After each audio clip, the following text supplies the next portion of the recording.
अभी बिहार में कुछ मामले आए हैं सामने। राजनीतिक रसूख वाले लोगों को छोड़ा नहीं जाएगा, उनको भी सजा भुगतनी पड़ेगी। तो मृत्यु की सजा को आजीवन कारावास में बदल सकते हैं।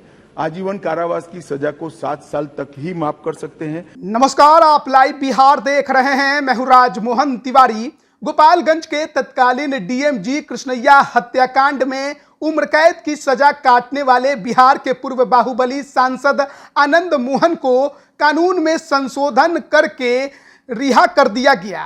यह मामला पूरे देश भर में काफी ज्यादा सुर्खियों में रहा और इसको लेकर बिहार की सरकार पर सवाल भी उठे। लेकिन आज लोकसभा के अंदर केंद्रीय गृह मंत्री अमित शाह ने बिहार में अपराधियों की रिहाई के मामले का जिक्र करते हुए साफ तौर पर कहा है कि किसी भी अपराधी को उसके राजनीतिक रसूख के वजह से छोड़ा नहीं जा सकता।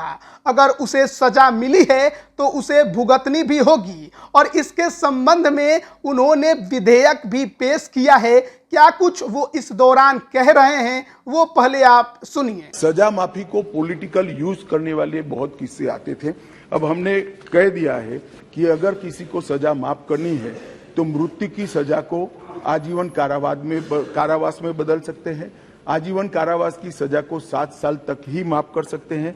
7 साल के कारावास को 3 साल तक ही माफ कर सकते हैं। किसी भी गुनहगार को, अभी बिहार में कुछ मामले आए हैं सामने, इसी प्रकार से राजनीतिक रसूख वाले लोगों को छोड़ा नहीं जाएगा, उनको भी सजा भुगतनी पड़ेगी। इसका भी प्रावधान मान्यवर हम लेकर आए हैं। लोकसभा में आज केंद्रीय गृह मंत्री अमित शाह ने ब्रिटिश राज में 1860 में बने आईपीसी यानी भारतीय दंड संहिता, सीआरपीसी यानी दंड प्रक्रिया संहिता और इंडियन एविडेंस एक्ट को समाप्त कर उनके स्थान पर 3 नए विधेयक पेश किए। इन विधेयकों को पेश करते हुए अमित शाह ने कहा कि अंग्रेजों के समय बने कानून गुलामी के प्रतीक थे, इसलिए आईपीसी की जगह पर भारतीय न्याय संहिता 2023, सीआरपीसी की जगह पर भारतीय नागरिक सुरक्षा संहिता 2023 और इंडियन एविडेंस एक्ट की जगह पर भारतीय साक्ष्य विधेयक 2023 लाया गया है। अब देश अंग्रेजों के समय बनाए गए कानून के तहत नहीं चलेगा। इस बिल पर लोकसभा में चर्चा के दौरान केंद्रीय गृह मंत्री अमित शाह ने कहा कि कोर्ट द्वारा दोषी करार दिए गए अपराधियों की सजा माफ करने के नियम का राजनीतिक उपयोग करने के कई मामले सामने आए हैं।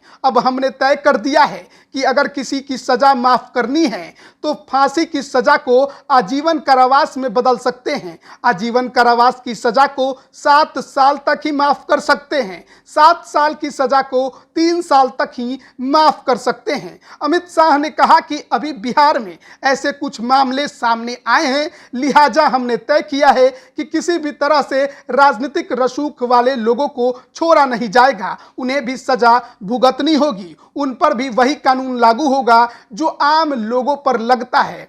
तो जिस तरीके से लोकसभा के अंदर अमित शाह ने खासकर बिहार की चर्चा की और बिहार में कैदियों की रिहाई की बात उन्होंने कही है, साफ तौर पर उनका निशाना हाल के समय में जिस तरीके से आनंद मोहन को छोड़ा गया और बिहार की सरकार ने कानून में संशोधन करके उन्हें सलाखों से बाहर लेकर आई, उसके बाद से देश भर में ये काफी ज्यादा प्रमुखता से मामला उठा था। और फिलहाल ये मामला तो सुप्रीम कोर्ट में भी है, वहां पर भी आज सुनवाई जरूर हुई। हालांकि फिलहाल अब अगली तारीख मुकर्रर कर दी गई है। 26 सितंबर को फिर से सुप्रीम कोर्ट में इस मामले की सुनवाई होगी, जो कि गोपालगंज के तत्कालीन डीएमजी कृष्णैया थे, उनकी पत्नी के तरफ से सुप्रीम कोर्ट में याचिका दायर की गई है। लेकिन फिलहाल लोकसभा के अंदर भी इस मामले की चर्चा केंद्रीय गृह मंत्री अमित शाह ने की है और इस पुराने कानून में काफी सुधार करने की उनके तरफ से कोशिश की गई है। सजा माफी के जो नियम थे उसमें